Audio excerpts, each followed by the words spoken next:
So people that have some sort of mental health disability and get maybe $800 a month, this puts them down below that 50% of their total income, and it's a huge advantage. I think this is just such a tremendous benefit to the community. We at the Poverello Center provide shelter and emergency services, but it's really the next step of getting people into housing that is the most impactful in ending homelessness. And organizations like the Western Montana Mental Health Center and projects like this are going to make sure that happens. First, I'd like to thank all of you for coming out today. This is a really nice, momentous occasion for us. We're pleased to be able to open the building. I've got a couple of special thank yous I need to do.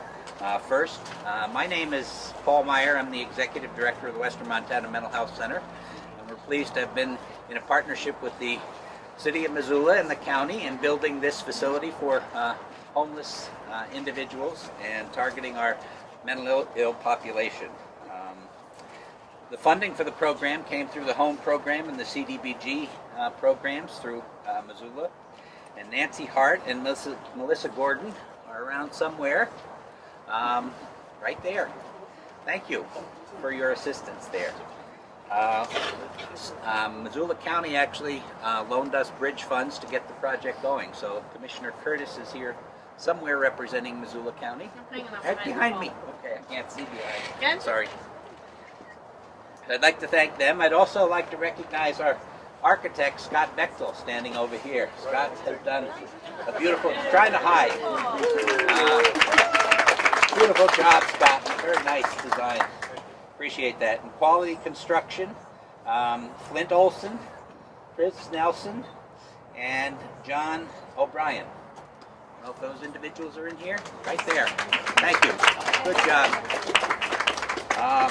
With that, I'd like to turn things over to the mayor to say a few words of wisdom to us. You helped us originally dig the hole to get this place going. The city has been a great partner in looking at how do we respond better to our homeless population in this community. And affordable housing that offers a permanent solution to people is clearly a major piece of that. And we thank the mayor for being on board with us here. John? That's really all I had to say. So that worked out very well. This is lovely. So what I realized is when we were here for the groundbreaking, we dug the hole in the wrong spot. We dug over there. Well, there was engineering involved at some point. Is that what happened? I thought as much. It is terrific to be here. I am always amazed at the work Patty and our friends at the Western Montana Mental Health Center do. These were my stomping grounds to a certain degree as a kid. This neighborhood is much changed, and it's much changed in many ways for the better, because this is another edifice that is testament to Missoula's capacity for caring for each other. And it is tough enough some days to live this life if you don't have a hang-up, a challenge, a complication, an ache or a pain or a tear, hungry belly, a scarred psyche.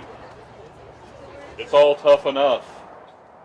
But add homelessness to the mix, and then think about, contemplate how complicated your life is and how miserable that life must be and how much you suffer at the hands of daily activity.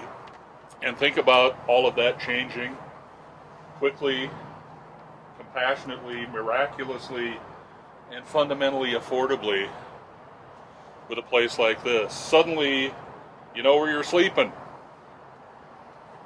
You know where your refrigerator is. You know your address.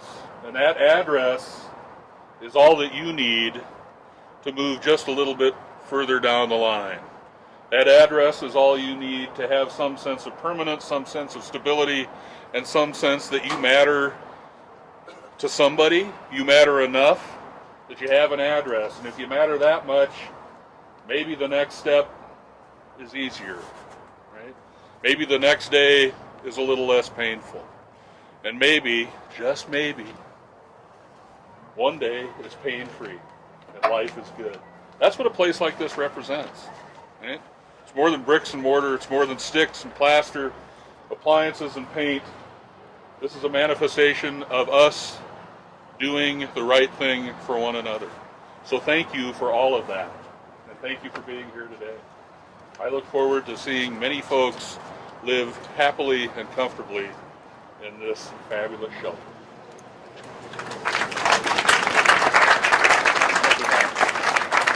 I have the honor of introducing Ricky Hendrickson, representing Senator Tester's office. Ricky? Thank you. The Senator couldn't be here today, but he wishes you all well. Thank you for inviting me to share a few words. I want to thank the Western Montana Health Center, Mental Health Center, the City of Missoula's Home Investment Partnership, and Community Development Block Grant for your work constructing the John Lynn Apartments. These 8 new apartments prove what folks can accomplish when they work together.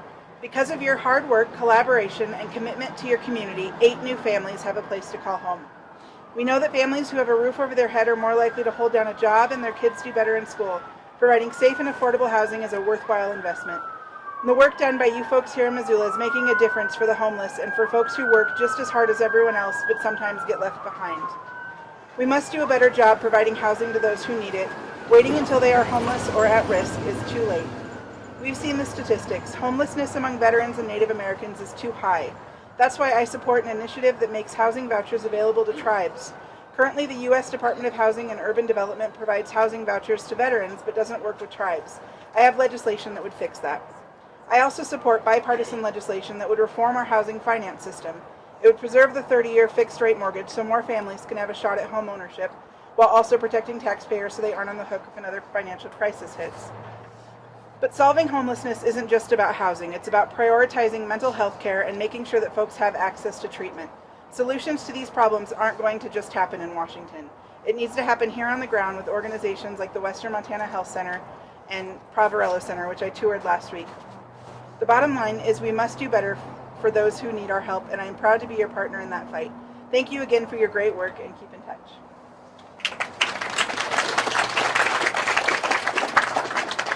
Senator Daines could not be here, but I've asked Commissioner Jean Curtis if she would read the letter from Senator Daines' office. Thank you. To the Western Montana Mental Health Center, congratulations on opening of the John Lynn Apartments. I regret that I could not be with you to celebrate your work and commitment to Montana's adults, youth, and veterans in need of assistance coping with mental health challenges and substance abuse. The Western Montana Mental Health Center continues to provide much needed services and is constantly a source of positive change for patients in Missoula and other western counties. Montana was privileged to have John Lynn choose to establish his career in Missoula and spend over 30 years dedicating to improving the quality of life for all Montanans confronting mental illness. This new 8-unit apartment building for fellow Montanans with disabilities is a testament to his life's work and the work you all continue to pursue. On behalf of all fellow Americans, Montanans, I claimed Americans, thank you for your tireless commitment to improving the health and wellness of our communities. Enjoy the festivities, and I look forward to seeing Western Montana Mental Health Center take continued steps to improve Montana's mental health care. Signed, Senator Steve Daines.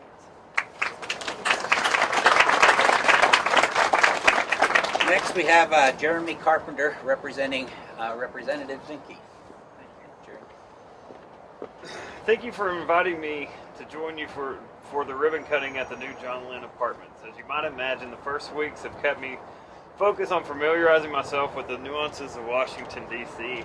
and establishing offices and personnel to properly serve the citizens of this great state. Affordable housing is a great challenge, not only in Missoula, but across all of Montana. We are all neighbors, and the John Lynn Apartments will set a foundation for the disabled and homeless to climb the ladder of opportunity. Please be assured that I will do everything possible to be your voice in Washington, D.C. and Montana when important issues relating to affordable housing arise. Montana deserves the very best from their elected representative, and I pledge to work diligently to serve you all. I ask for your help in keeping me and my staff informed on the overwhelming effects of affordable housing for the homeless and disabled. We need to work together to continue making local investments in the community so having a safe, reliable, and affordable housing is a reality for all citizens in Montana. Again, thank you very much for inviting me to speak today, and please do not hesitate to keep in touch with me through our state offices. Sincerely, Ryan Zinke.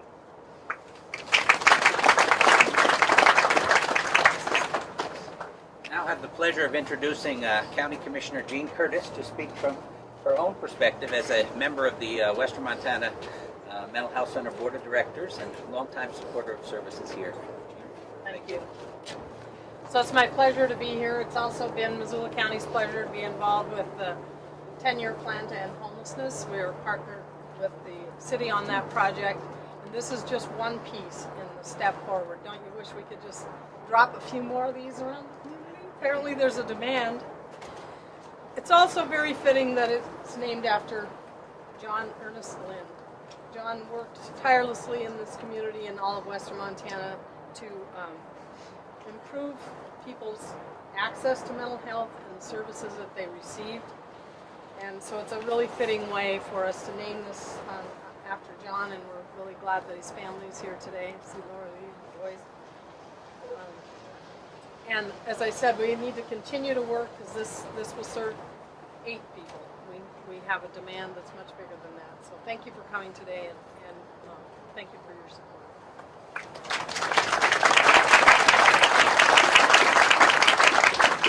I have the pleasure of introducing David Cockrell, friend of John's over the years, and somebody knowledgeable about services that we offer.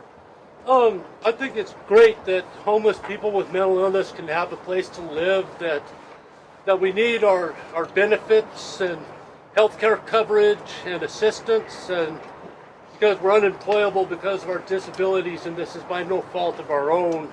And it's not a free handout given to able-bodied people, because if they were, I would just say to get a job. People with mental illness, that's not what the circumstances are at all. And it's great that we have a place to house some people who are homeless, who have mental illness, and it's very important to me that this happens. And the services, the tax dollars spent on services for people with mental illness are well spent. That way people with mental illness don't have to isolate and be in an unendurable situation. And thank you.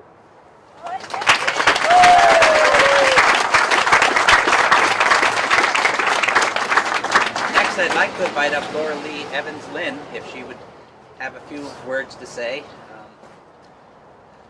about our dear friend John. So everybody's having trouble with this thing. So where should one stand? Just, this looks really bad back there. Say go forward a little bit, maybe. A little, can I do that? Yeah. Okay. I'm a writer, so I have to spin a story. And I'm also a teacher, so I'm going to speak very loudly, or try, anyway. It was 1980. In September, John and I were headed to Missoula from Spokane so I could go to graduate school. We were newly married, and John was, this is ridiculous. This is the beginning.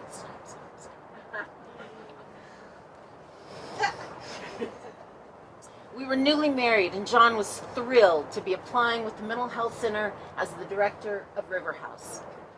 That summer, we drove over in John's little white MG. He parked in the Fort parking lot under those beautiful trees, and I dozed in the shade during his interview. John had already decided if the mental health job didn't pan out, he'd like to drive bus for Mountain Line. Because the Mountain Line buses are Mercedes Benzes. Did you know that? I did not know that. Yes, in addition to working in mental health, John also loved cars. In particular, sometimes a little too fast cars. In fact, one of John's great stories is from the early days when he was driving a client somewhere in town. John took a corner, much like he took many corners when he was driving, more than likely a little fast. The line which erupted from that client in the probably too tight turn, and I cannot do this justice. Hold her down, Newt! And it is like the line that went on and on and on. and I used it more than once, with a few other things afterwards. It occurs to me only now that this line exemplifies how John Lynn approached life. His brain was always moving, fast, and maybe the cars were just a way for him to try and keep up. He wanted always to do the right thing, for clients, for managers, for the center. He took lots of tight turns. In retrospect, it may have been his signature. But he moved this organization. Some of the most important work he did was with the legislature, advocating for those among us who do not have enough opportunities to speak for themselves. This building, this project, he would be proud it carries his name. In the end, John Ernest Lynn was salt of the earth. He was real. He was a mensch. That was one of the highest compliments of others he gave others, and not one he used lightly or often. I think it's that kind of spirit that has built this place. Melinda Mason, a close colleague of John's and former director of River House, said it beautifully at the groundbreaking for these apartments last spring. She spoke of the fact that John knew more than one side of the therapeutic equation.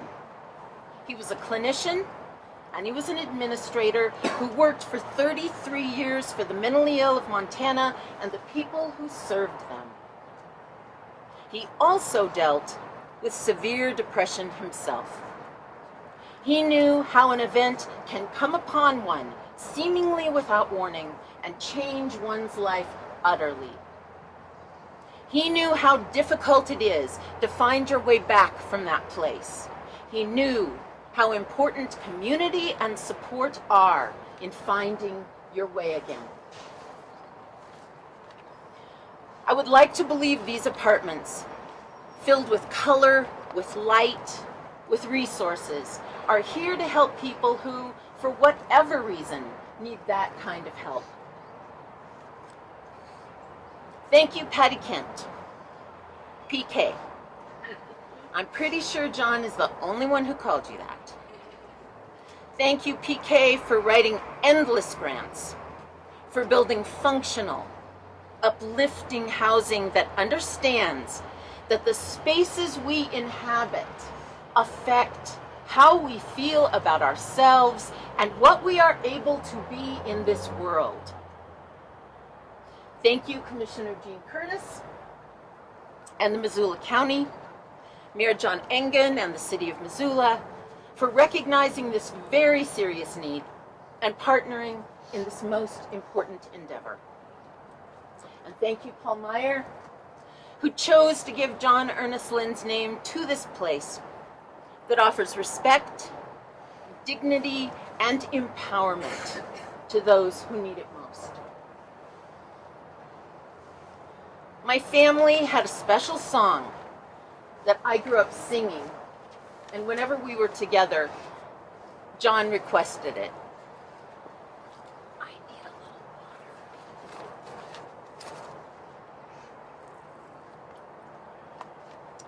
Dona nobis pacem.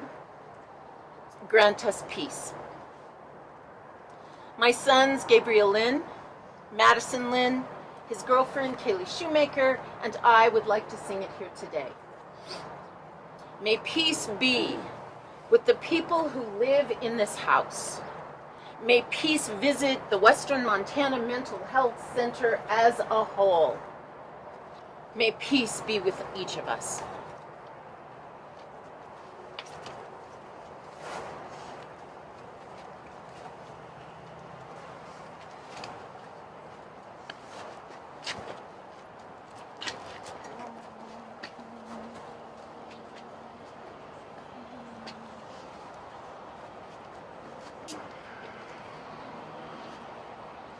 Dona nobis